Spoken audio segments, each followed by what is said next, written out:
Hello and welcome to JoanSews. Today I'm going to show you how to make a crazy quilt block. I've got some samples here with your serger. Now we've done this video before with a sewing machine. I like this method better because the back of your block is really tidy and you can just set it aside, and when you have time you can make these blocks up. So let's get started. I've got a couple of tools that I'm going to show you that I'm using. I'm going to be sewing on the Bernina L850. I like this machine because it's really quiet. So I hear all the time, I'm a quilter, I don't need a serger. This is a way to go through your scrap pile. So come on over and we'll get started.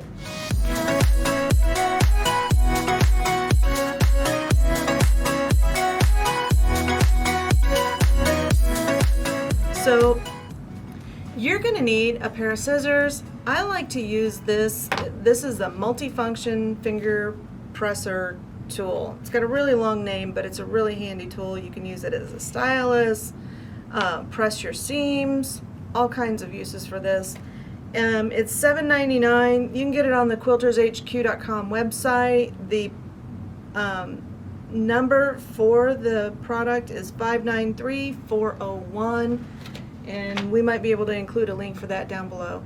So be sure and like and subscribe and do all the things with the buttons so that we can share this video with everyone else. This was a really popular video when we did it with the sewing machine.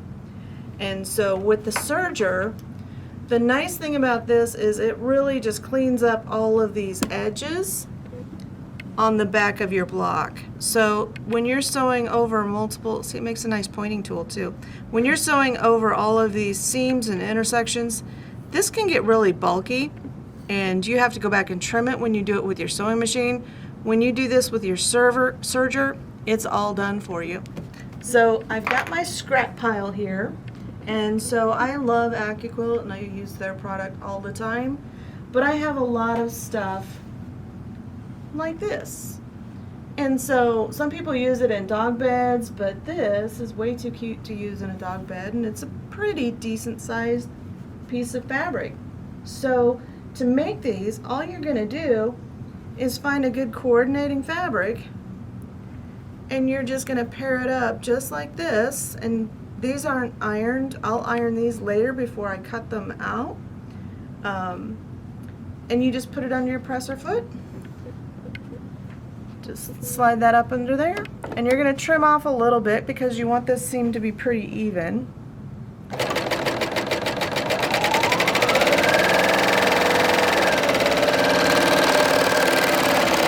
And you're just going to sew a straight line, and I'm going to just trim these off. And then this is where that multi-function finger presser tool comes in handy, because you can just press that seam over. So this saves you from running to the iron all the time. Love this tool. Definitely one you should have in your toolbox. So once you have that one, you're going to find another piece that coordinates, doesn't coordinate. It doesn't matter, because we're just going to, these are crazy quilt blocks. They can do anything. You can use any kind of fabrics. Since you're using your serger,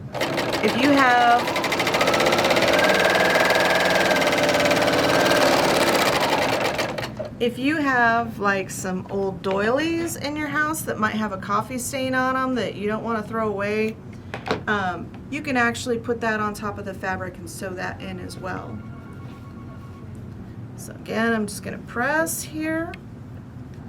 And it doesn't really matter what direction you're sewing. I'm just trying to frame this piece because it has a really interesting pattern in it. And let me find another piece.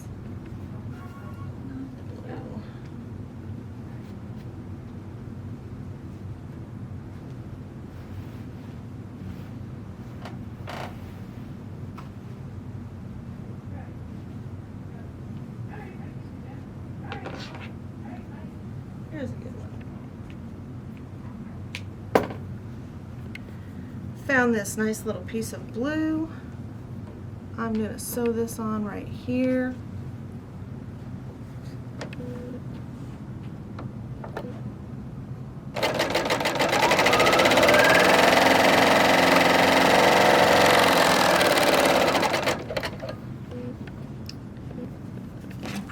this open. Okay, so let's check. I have my 4.5-inch ruler. These are from Quilter Select, and one of the things I like about these, so we're used to rulers that do this on our fabric, they just move and slide all over. This has a nice film on the back that keeps it from moving. So once I put it down, it's pretty stuck, so it's going to stay right there. And so when I'm using this ruler, I can just spin my block when I'm cutting. So, and I have just enough here to make a pretty simple block. So I'm going to take my rotary cutter.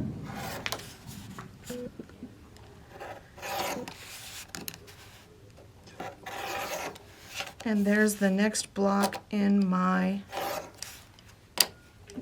crazy quilt. And you can see, you can make, some of the blocks are more intricate, and it doesn't matter. These would look great with a black sashing in between. Doesn't matter if you're using coordinating fabrics or not. When you have a really scrappy quilt like this, they just work. And these pieces that you have like this, that's the next piece you're going to use to start your next block. So we can take another, and no piece is too small. So I'm going to go ahead and sew this one in. And you can see this one's about 1 inch wide. And on my serger, I'm using a 3-stitch, 3-thread locking stitch overlock.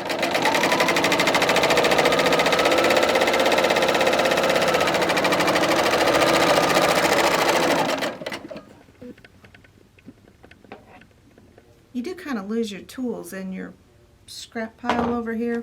If you can keep them separate, you'll be ahead of the game here. So like I said, no piece is too small. Just going to press that over just like that, and this just works great. Let's add some vibrant color to it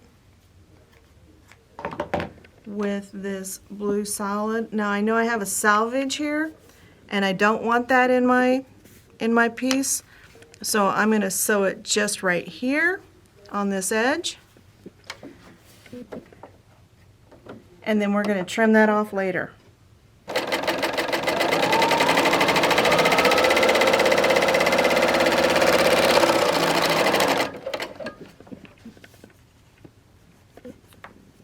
Give it a little press with our tool.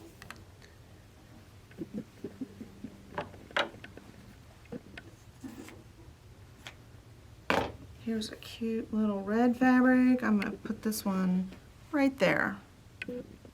Let's turn it around a little bit. Trim all of this off.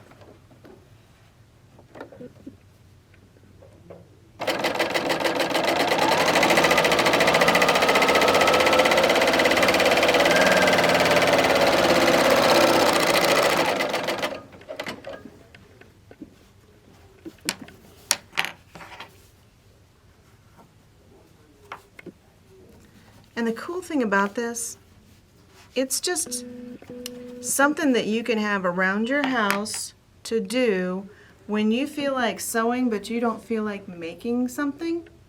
So you can have these and you can see how different every single block ends up. And so you would just piece these together with just a sashing, or you could still even piece them together just like this and have a really truly crazy crumb quilt.